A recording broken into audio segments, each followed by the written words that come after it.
By order of the court, this property is... The auction notice struck the manor's front door beneath the creditor's hammer while two hired men dragged the last flower chest across the stone hall.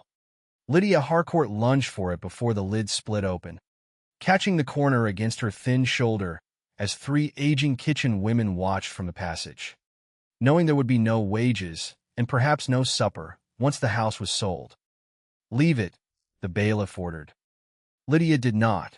She lowered the chest carefully, though pain burned down her arm, and stood between the food and the men carrying inventory tags.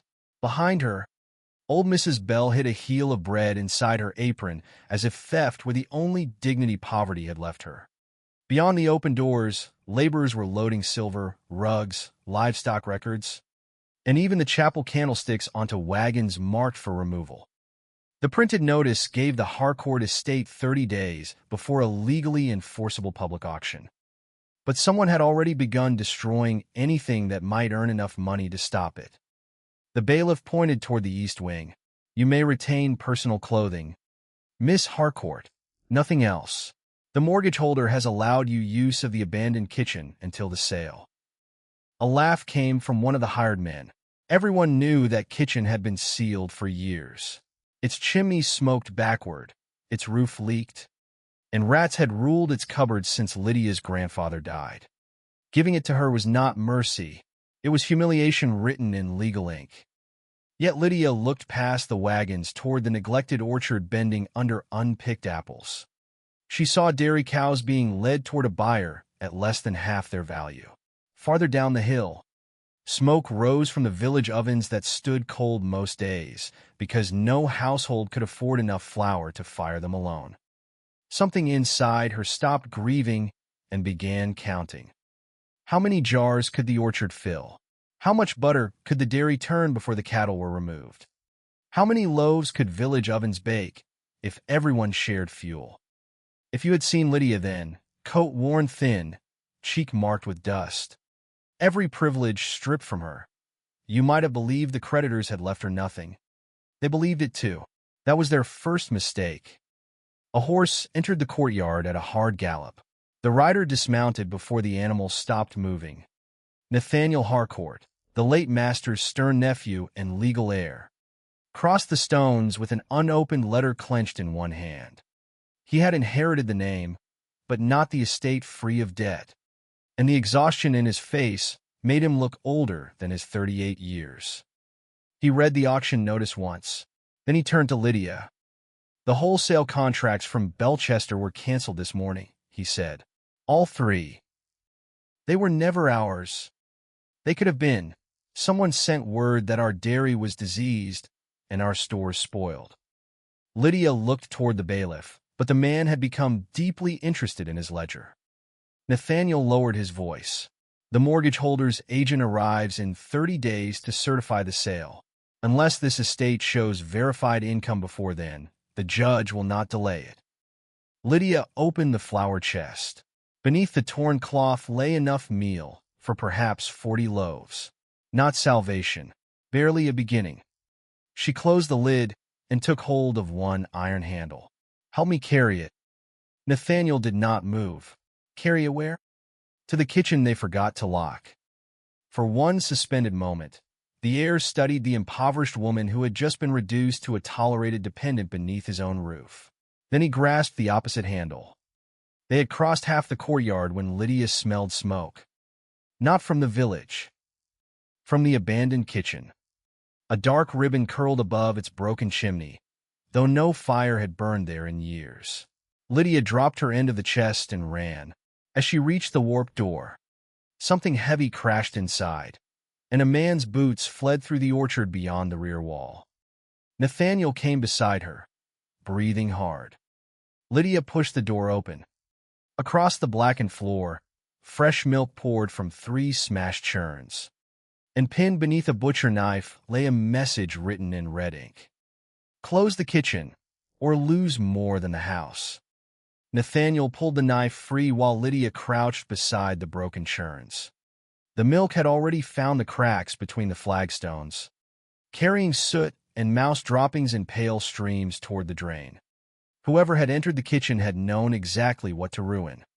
3 full churns could have made butter for the Belchester order. Now they were proof that someone feared the room before Lydia had baked a single loaf in it. "Did you see his face?" Nathaniel asked. "No." "His coat?" "Brown. Mud at the hem. He ran like a man who knew the orchard path."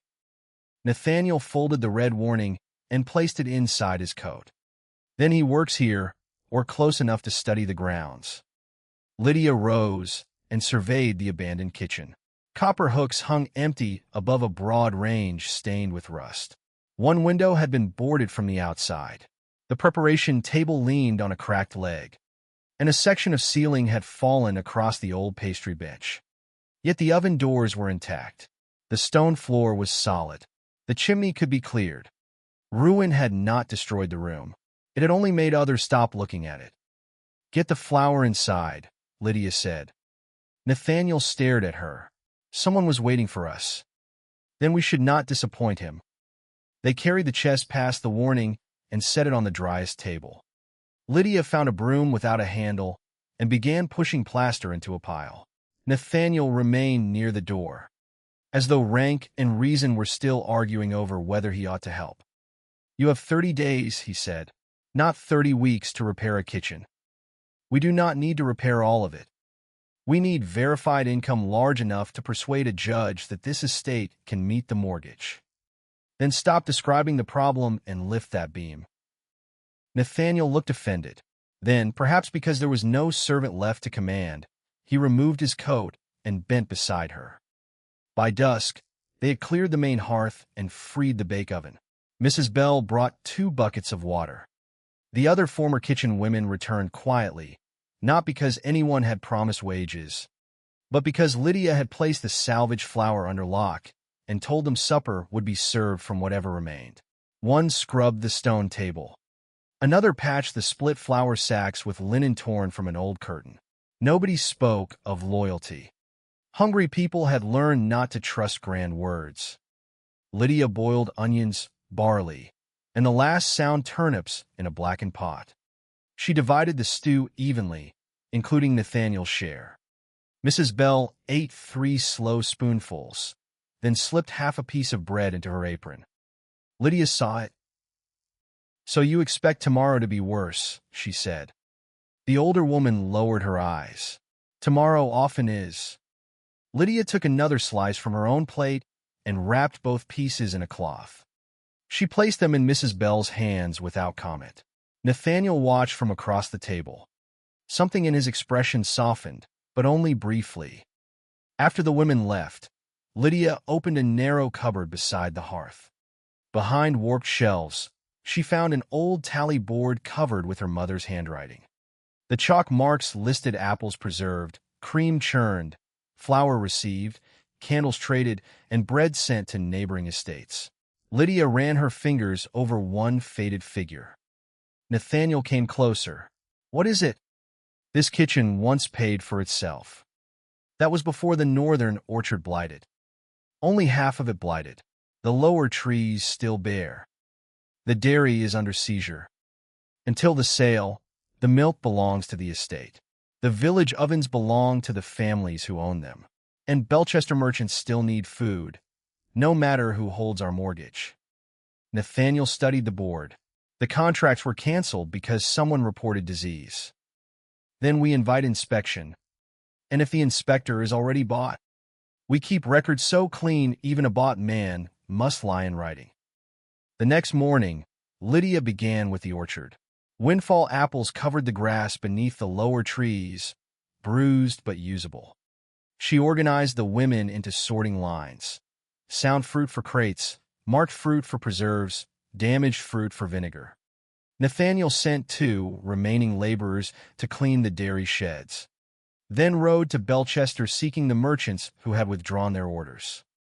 By noon, villagers began arriving at the kitchen door. They had heard Lydia was hiring, though she had offered no such thing.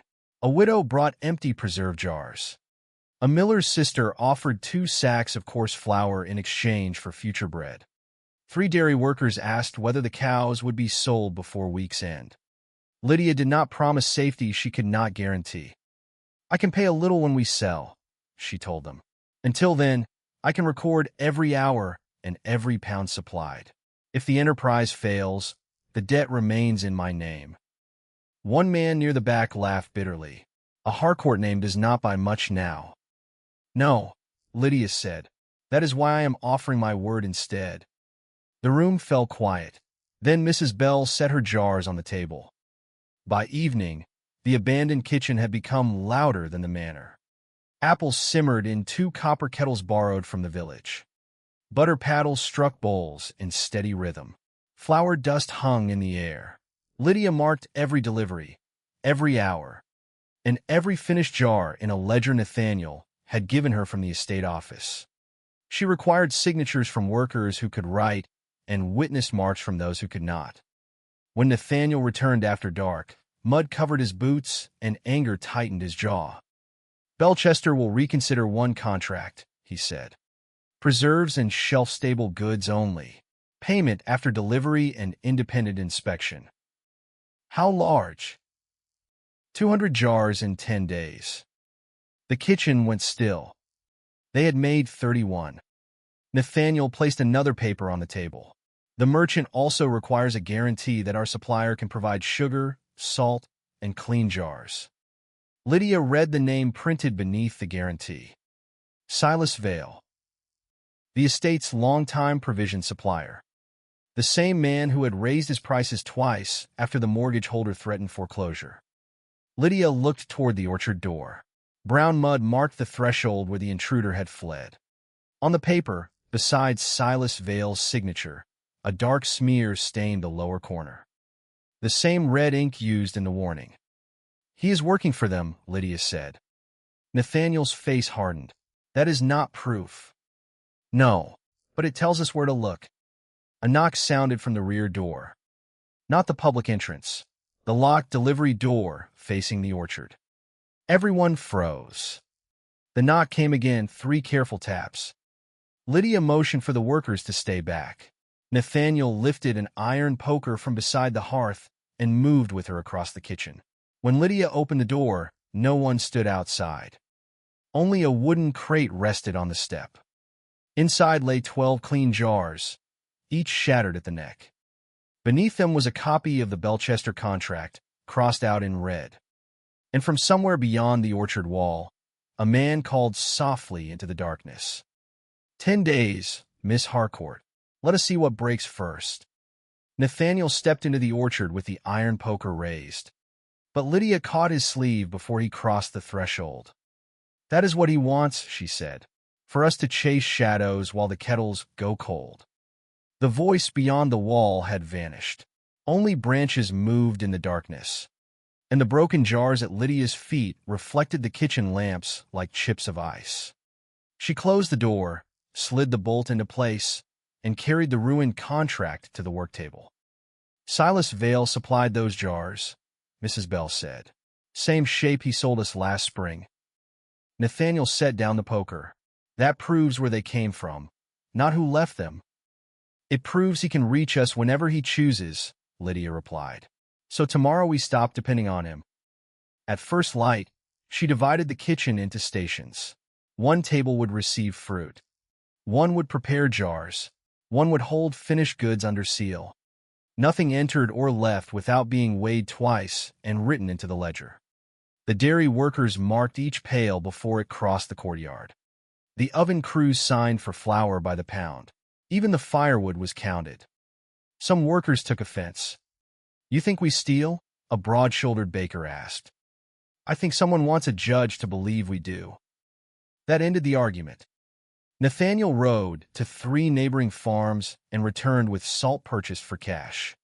Lydia traded vinegar for used jars from the innkeeper and paid 2 women to inspect every rim for cracks. Sugar remained the greater problem. The kitchen could preserve apples with less of it, but the Belchester merchant's formula required exact measures. Silas arrived before noon in a polished wagon. He wore a dark wool coat despite the heat and carried a leather case beneath one arm.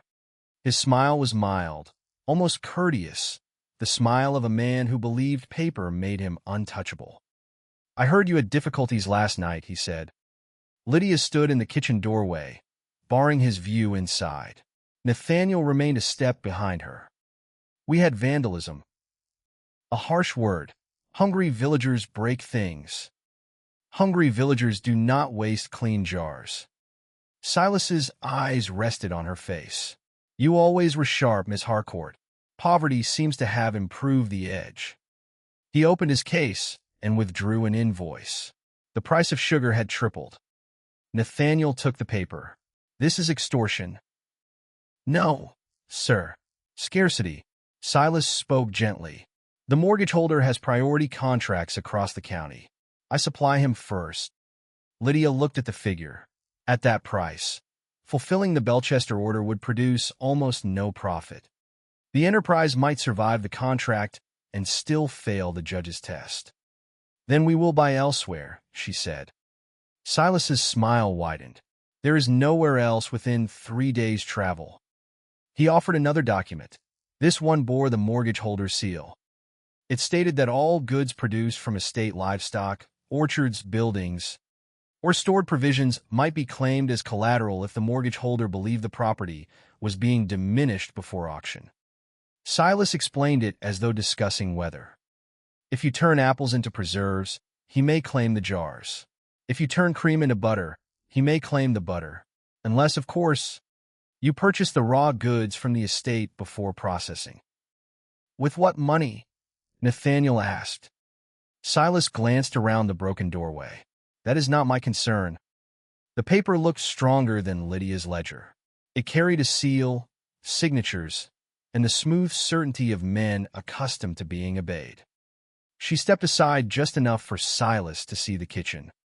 Behind her, workers filled jars in ordered rows. Every crate carried a source mark. Every hour appeared in the ledger. Above the hearth, Lydia had hung the old tally board where all could see it. "We will pay the estate for every pound," she said. Nathaniel turned toward her. Silas laughed once. "With promises?" "With signed labor shares. The workers will accept part payment after sale. The estate will receive a recorded production charge against the first invoice. Nothing will be hidden. You cannot create money by writing it in a book." "No," Lydia said, "but we can create value by working." Silas closed his case. "You have 10 days for Belchester and 29 before the auction. When you fail, every hour these people gave you will become another debt attached to your name." He descended the step, then paused. "The mortgage holder is not a cruel man. He may permit you to remain as housekeeper after the sale." Lydia did not move. Nathaniel's voice hardened. "Step off this property." Silas looked at him with calm amusement. "It will not be your property much longer." Nathaniel moved beside Lydia and filled the doorway. "No one enters this kitchen without her permission," he said. "Not you. Not your men. Not the mortgage holder himself." Silas's smile disappeared. For the first time, Lydia understood that Nathaniel's sternness was not contempt. It was fear held so tightly it had become discipline. He was not merely defending a business. He was placing his name beside hers where failure would reach them both. Silas drove away without another word. By afternoon, the whole village knew what had happened. Some workers did not return. Men with debts feared being denied credit. Women whose families bought flour from Silas feared losing even that. The kitchen fell quieter, and production slowed. Lydia did not blame them. Fear was one of Silas Vale's most reliable supplies. Mrs. Bell remained. So did the dairy workers. The broad-shouldered baker came back carrying a small iron box. "My mother kept this from her old confection shop," he said. Inside were 5 wrapped cones of coarse brown sugar, hardened with age but usable. A miller brought honey. The innkeeper offered molasses. None could replace the full sugar order, but Lydia altered the recipes and prepared test batches. Apple butter required less sweetening than jam. Spiced vinegar preserved fruit without any sugar. A thick cheese could survive transport better than fresh cream. Nathaniel watched her revise the production slate. The contract asks for 200 jars. It asks for shelf-stable goods meeting weight and quality. You are changing half the order. I am fulfilling the words, not Silas Vale's expectation. They sent samples to Belchester with the estate's last trustworthy wagon driver and a sealed copy of the ingredient record. Then Lydia turned to the dairy. The cows were scheduled for removal in 6 days. If the estate lost them, the enterprise lost daily income. Nathaniel petitioned the county clerk for a temporary delay, arguing that the livestock produced more value than an immediate sale. The clerk refused to rule without proof. So Lydia made proof. Butter was wrapped, weighed, and numbered. Cheese wheels were pressed beneath borrowed stones. Village ovens baked rusks through the night. The abandoned kitchen became the center of a network stretching from orchard to dairy to village street. Nothing happened quickly, but everything moved. On the 5th day, the first Belchester payment arrived. It was small, barely enough to buy fuel and flour. Yet it carried the merchant's signature, the delivery weight, and a statement that Lydia Harcourt's goods had passed inspection. Nathaniel read it twice. This is verified income. This is one payment. It is the first money this estate has earned honestly in months. Lydia looked at the workers gathered around the table. Then record every penny before anyone celebrates. They did celebrate quietly. Mrs. Bell opened one jar of apple butter that had cracked near the rim and spread it across warm bread. No one spoke while eating. Hope still felt too dangerous to name. The next morning, the dairy workers found 2 cows coughing. By noon, 5 had stopped eating. Silas's earlier claim of disease had been false when he made it. Now it appeared to be coming true. The county inspector arrived before anyone had sent for him.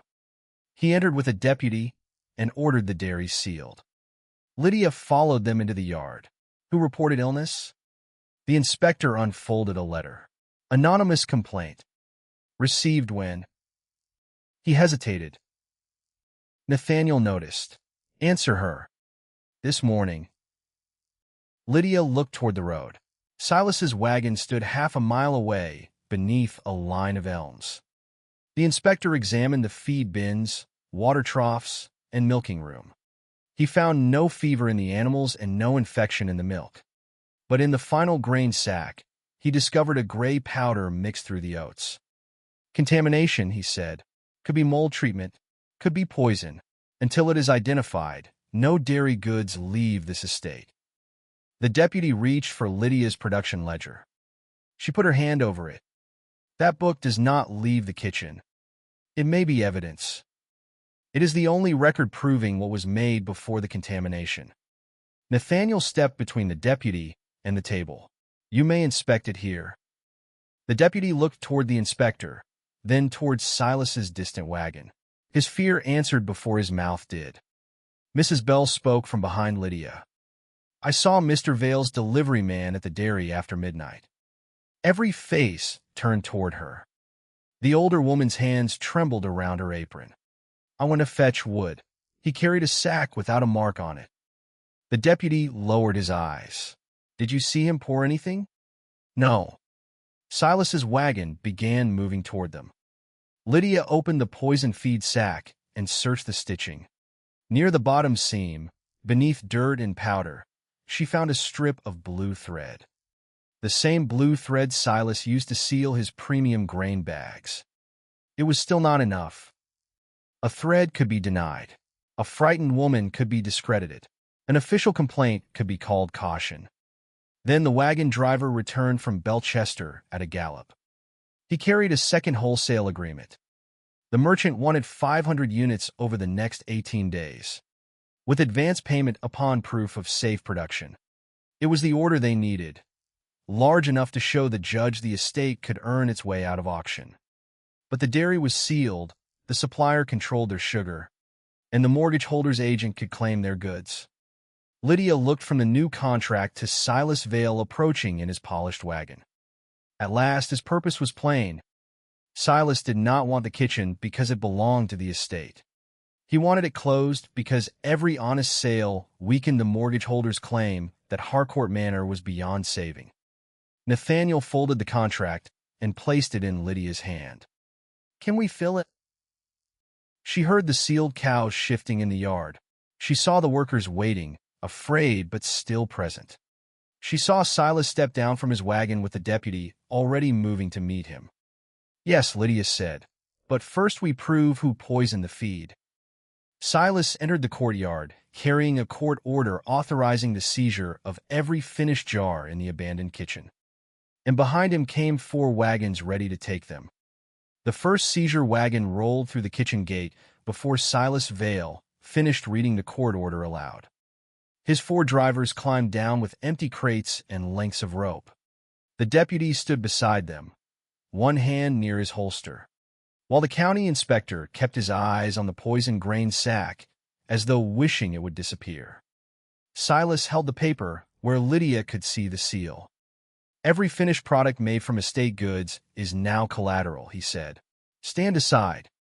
Lydia remained in the doorway. Behind her, workers moved without speaking. Mrs. Bell closed the production ledger and held it against her chest. The baker carried sealed jars away from the windows. Nathaniel stepped beside Lydia, but she raised one hand to stop him from answering for her. "You may take nothing until each item is counted against the production charge owed to this enterprise," she said. Silas smiled. "The court has already counted it." "No, the mortgage holder counted it." The deputy unfolded his own copy. "Miss Harcourt, the order is lawful." "Then enforce it lawfully. Read the inventory clause." His eyes moved down the page. He found the line, and his jaw tightened. Nathaniel understood first. "It requires a witness count before removal." Silas's voice sharpened. "Do not waste time." Lydia opened the door wider. "You may enter one at a time. No crates leave until the ledger records the jar number, weight, ingredients, worker share, and destination." It was not victory, it was delay. But delay was the only thing she could produce faster than preserves. For 2 hours, Lydia forced the deputy to witness every item. The seizure crew grew restless. Silas paced beneath the orchard wall. By noon, fewer than 40 crates had been counted, and 300 jars still waited on the shelves. Then smoke rose from the village road. A rider came hard through the gate shouting that the west oven was burning. Half the workers ran before Lydia could stop them. The village ovens held nearly all the rusts promised in the new Belchester contract. If the fire spread to the adjoining flour store, the enterprise would lose both goods and fuel. Nathaniel seized the reins of Silas's nearest wagon horse. "Stay with the ledger," he told Lydia. She caught his arm. "The order requires your countess' signature. So let it wait. If you leave, Silas will claim abandonment." Nathaniel looked toward the smoke, then toward the wagons. The choice tore across his face. Mrs. Bell stepped forward. "Go, sir. I will sign as witness." Silas laughed. "A kitchen servant cannot witness estate collateral." The county inspector finally raised his voice. "She can if the deputy recognizes her mark." Everyone looked at him. He swallowed, then pointed toward the road. "I will remain here. The deputy and Mrs. Bell can witness. Mr. Harcourt should stop that fire." Nathaniel mounted and rode. Lydia watched him disappear through the gate, carrying half her courage with him. Silas entered the kitchen. His drivers followed. The count resumed, but the rhythm had changed. Without Nathaniel's rank beside her, the men crowded closer. One kicked a crate leg. Another loosened a shelf brace with his boot. The deputy pretended not to notice. Then a jar fell. It struck the floor and burst, spreading apple butter across the stones. Silas looked down at it. Damaged collateral. Another jar fell from the opposite shelf. Lydia saw the driver's hand withdraw. "They are breaking them," Mrs. Bell whispered. Silas turned toward the deputy. "Remove the goods before these people destroy more." The deputy reached for the ledger. Lydia pulled it back. "You saw what happened." I saw an unstable shelf. You saw his hand. The deputy's gaze shifted to Silas. That one glance told Lydia everything. The man was not merely afraid of losing credit. He was afraid of Silas himself. Outside, a horse screamed. One of the seizure wagons had begun rolling downhill. Its brake rope had been cut. The wagon struck the dairy fence, splintered a post, and overturned beside the sealed cattle yard. 2 drivers were thrown into the mud. The frightened cows broke against the weakened rails. Silas shouted for the deputy. Workers scattered. The inspector ran toward the animals. The kitchen was suddenly unguarded. Lydia heard glass breaking behind her. A 3rd driver had reached the production shelves with an iron bar. She crossed the room and seized the other end. He jerked it hard enough to drag her across the floor. Lydia's shoulder struck the table, but she held on. The man raised his fist. Mrs. Bell swung a butter paddle into his wrist. The iron bar fell. The driver shoved the older woman backward. Lydia stepped between them and drove the bar against the floor. Not at him. Leave this room. He laughed and advanced. Then Nathaniel's voice came from the doorway. She said, "Leave." He stood there blackened with smoke, blood running from a cut above one eyebrow. Behind him came the baker, 2 dairy workers, and half a dozen villagers carrying oven shovels and wet blankets. The west oven fire had been contained. The flour store had survived. Silas appeared in the courtyard and saw the villagers filling the doorway. "This is obstruction of a lawful order," he said. "No," Lydia replied. "This is a witnessed inventory." Nathaniel took the cut brake rope from his coat and laid it beside the red warning, the poison feed sack, and the broken contract. "Your men cut this." Silas barely looked at it. "Prove it." That word followed them all the way to court. The emergency hearing was held the next morning because the auction date could not be delayed by private agreement. The courthouse benches filled before sunrise. Orchard workers sat beside merchants, dairy hands beside landowners, and fearful villagers stood along the rear wall. The judge was an older man with a gray mustache and a reputation for respecting seals more than stories. Silas sat at the mortgage holder's table in a clean coat. Beside him was an attorney from Belchester and a stack of documents tied in blue ribbon. Lydia had Nathaniel, Mrs. Bell, the production ledger, the contaminated grain sack, 3 contracts, and 1 damaged jar. It did not look like enough. The mortgage attorney began with the debt. He showed the original note, the missed payments, the foreclosure petition, and the lawful auction notice. Each carried dates, signatures, and seals. He spoke without anger. That made the danger worse. "Harcourt Manor has not demonstrated solvency," he said. "It has converted secured property into perishable goods, obstructed lawful seizure, and created informal wage promises that may further burden the estate." The judge looked at Lydia. "Do you dispute the debt?" "No, sir." "Do you dispute the auction notice?" "No, sir." "Then what exactly are you asking this court to do?" "Recognize verified income sufficient to suspend the auction while the estate fulfills active contracts." The attorney rose. "Income produced by collateral already belonging to the mortgage holder." Lydia placed the first Belchester payment on the clerk's table. The payment names the enterprise operating from the abandoned kitchen. It records goods delivered, inspection passed, and money received before the seizure order. The judge examined it. For one brief moment, hope entered the room. Then the attorney produced Silas's earlier report alleging disease at the dairy. It was dated 4 days before Lydia's first shipment. "If production began under suspected contamination," he said, "the income cannot be considered reliable." Nathaniel stood. The report was false. The judge looked over his spectacles. "Sit down unless called." Silas's attorney continued. He introduced the poison grain as proof that the dairy was unsafe. He introduced photographs drawn by the inspector's assistant showing coughing cattle. He even introduced Lydia's altered recipes as evidence that the goods did not match the original merchant expectations. The official papers appeared stronger than the work. The judge turned to the county inspector. "Did you seal the dairy?" "Yes, sir." "Did you find contaminated feed?" "Yes." "Can you state who placed it there?"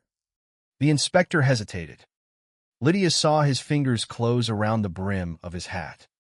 "No, sir." Silas leaned back. The judge's face settled. "Then the allegation of sabotage is unsupported." Nathaniel whispered, "Call Mrs. Bell." Lydia did. The older woman crossed to the witness chair with slow steps. She swore to tell the truth, though her voice nearly failed on the final word.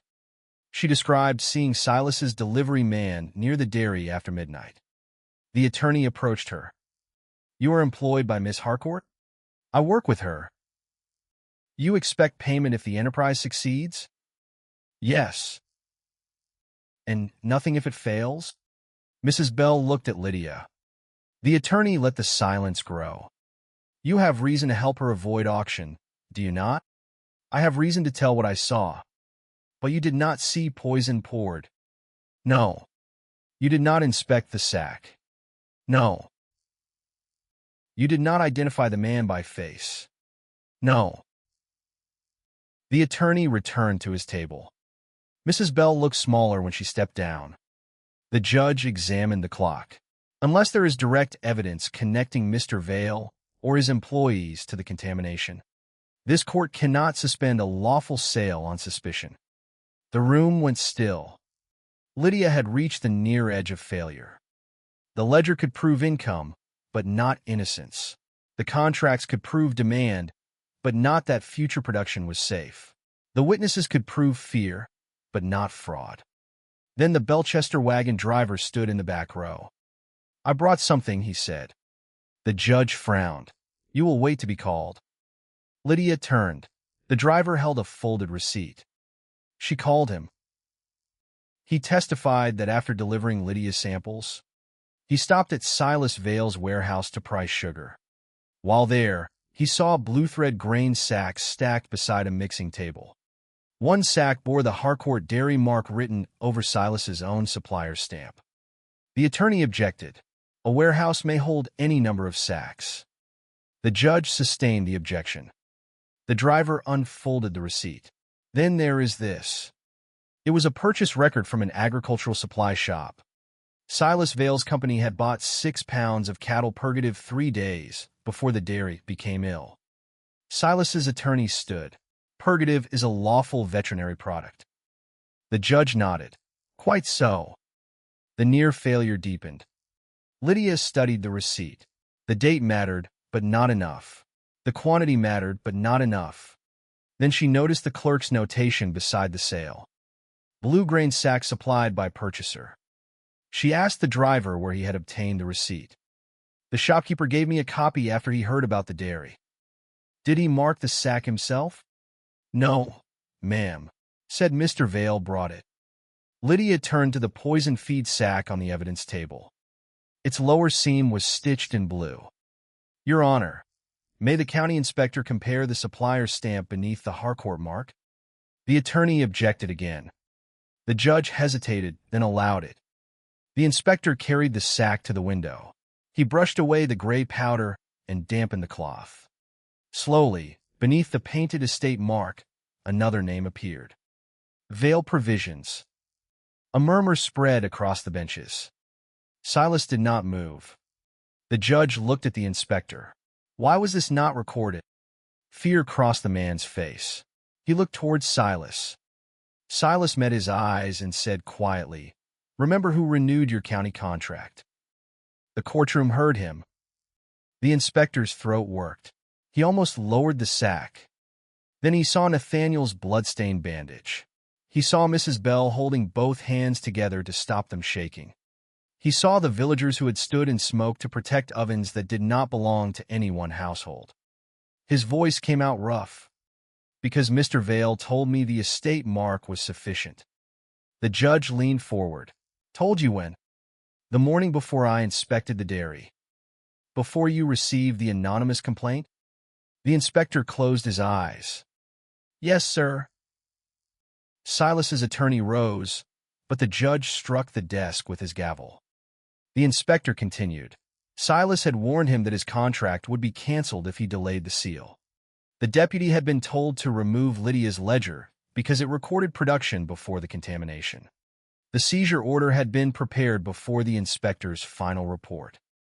That detail changed the room. The county seal on the seizure document had been pressed the previous evening, but the official report authorizing seizure was dated the following morning. The order had been issued before the evidence it claimed to rely upon existed. The judge placed the two papers side by side. Silas's attorney stopped speaking. Lydia opened her production ledger and showed the first page. Every jar, every worker's share, every purchase, and every sale had been recorded before Silas's seizure. The figures matched the Belchester merchant's receipts. The advance contract was legitimate. The enterprise had buyers, workers, inventory controls, and verified earnings. Nathaniel then placed the cut wagon rope before the court. Fibers from the rope matched cord found in Silas's driver crate. It was not enough to prove every act, but by then the pattern no longer depended on one object. False disease claims. Contaminated feed. A predated seizure order. Threats to an inspector. Destruction during inventory. The truth had not arrived in one dramatic piece. It had arrived the way Lydia built the business, measured, witnessed, and entered line by line. The judge removed his spectacles. The auction is suspended for 60 days, he said. The Harcourt enterprise will be permitted to fulfill its contracts under independent inspection. The seizure order is void. The county attorney will examine evidence of fraud, coercion, destruction of property, and interference with commerce. Silas stood. You cannot preserve an insolvent estate with sentiment. The judge looked at him. This court is preserving nothing with sentiment. It is preserving it with receipts. The gavel fell. Silas was taken into custody before he reached the courthouse steps. Outside, no one cheered at first. The workers had lived too long beneath men who could turn victory into punishment. They waited until the deputy removed Silas's keys and the county inspector signed the release of the dairy. Then the church bell rang once. Nathaniel stood beside Lydia at the bottom of the steps. His face was pale from smoke and blood loss, but he held the new inspection order in one hand and the Belchester contract in the other. We have 60 days, he said. We had 30 yesterday. You do not sound pleased. Lydia looked toward the road leading back to the abandoned kitchen. The auction is suspended, not gone. The debt is still real. Nathaniel offered her the contract. So, is the income. She took it. For the first time, he did not hand her a task as though she were temporary help. He handed her the paper, as one partner might hand another the first proof of a future neither could build alone. Behind them, the courthouse doors closed on Silas Vale.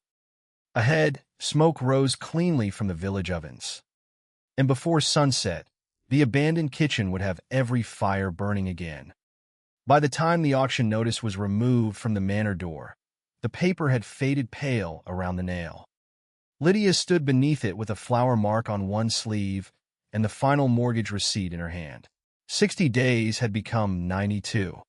The Belchester contracts had led to orders from 2 railway hotels, then a hospital kitchen, then 3 mercantile stores that wanted Harcourt apple butter, hard cheese, vinegar fruit, and the brown loaves baked in the village ovens. Every payment had been recorded. Every worker had been paid. Every pound owed to the estate had been entered in the ledger before Nathaniel carried the final sum to the court. The manor had not been rescued by a hidden fortune. It had earned itself back 1 jar, 1 wheel of cheese, and 1 honest receipt at a time. Still, Lydia did not remove the auction notice immediately. Her fingers stopped against the paper, and for a moment she heard the creditor's hammer again. Hoofbeats on the road could still make her look toward the gate. The sight of an unfamiliar wagon could tighten her chest before reason returned. At night, She sometimes checked the production ledger twice, then a third time, afraid that one missing figure might allow men like Silas Vale to take everything again. Nathaniel never told her the fear was foolish. He simply began making the last round with her. Each evening, after the kettles were banked and the finished crates were sealed, they walked through the abandoned kitchen together. They checked the dairy records, tested the orchard door, and counted the outgoing orders. At first, Lydia believed he was inspecting her work. Then one night, she closed the ledger and found him still waiting beside the cold hearth. "You know the figures are right," she said. "I do." "Then why are you here?" Nathaniel looked at the long table where workers had eaten supper. "Because you should not have to be the last person awake every night." That was all he said. It was enough. The old kitchen changed before the manor did. The broken roof was repaired. The warped delivery door was rehung, though Lydia kept the scar where the warning knife had struck it. New shelves covered the wall, once blackened by neglect. The former servants no longer ate scraps in the passage. Workers, merchants, dairy hands, and oven crews sat at the same long table. Each paid according to figures posted openly above the hearth. Mrs. Bell stopped hiding bread in her apron during the 4th month. No one mentioned it when it happened.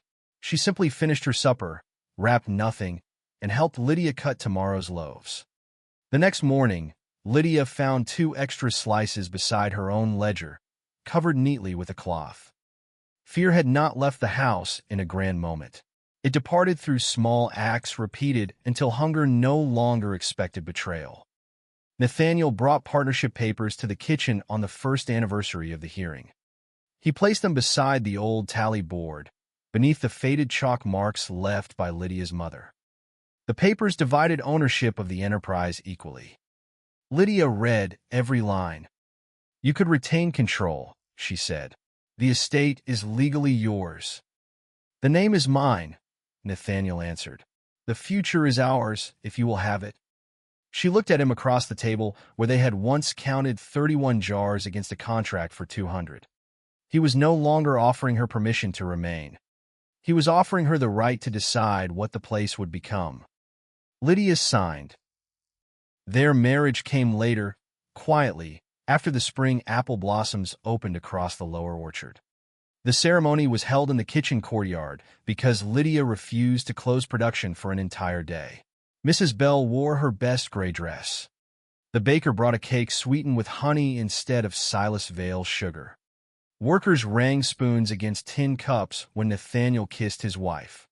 And Lydia laughed so unexpectedly that the cows began calling from the dairy yard. They did not turn the manor back into what it had been. The silver never returned to locked cabinets. 2 formal rooms became offices for accounts and contracts. The East Wing housed women who came from failed farms or closed businesses and needed paid work rather than pity. The village ovens operated as a cooperative, with fuel purchased in common and profits divided by written shares. Above the kitchen entrance, Nathaniel hung a plain wooden sign. Harcourt Provisions. Honest weight. Fair wage. Years later, buyers still asked Lydia which recipe had saved the manor. She always told them the recipes had helped, but the ledger had saved it. The ledger proved that overlooked labor had value. It proved that a servant's witnessed mark could stand beside an heir's signature. It proved that an abandoned room could become the strongest part of a great house when people trusted one another enough to count the truth openly. Mrs. Bell eventually managed the dining table where new workers received their first hot meal. The baker opened a village shop and never again bought on credit from a single supplier. The county inspector resigned his contract and became known for arriving unannounced, owing favors to no man. Lydia grew older in the kitchen she had once been given as an insult. Her hair silvered, but her figure remained slender, moving between the ovens with the same alert grace she had carried through the foreclosure days. Nathaniel's steps slowed before hers did. Whenever an unfamiliar wagon entered the yard, he still glanced toward her before greeting it. Most days she no longer looked afraid. On winter evenings, The manor's front door remained unlocked until every expected worker had returned from the village road. Soup stayed warm on the abandoned kitchen stove for anyone delayed by mud, snow, or an empty purse. The auction notice, framed behind glass, hung beside Lydia's first paid invoice. Not as a symbol of what nearly destroyed them, as proof of what honest work had defeated. The house had begun with a hammer striking its door and men carrying its food away. It endured because one thin woman carried the flour back inside. And if this story reminded you that no honest beginning is too small to save what matters, write "She opened the kitchen" in the comments and tell us where you are watching from. Subscribe for more stories where courage is measured not by what people inherit, but by what they build together.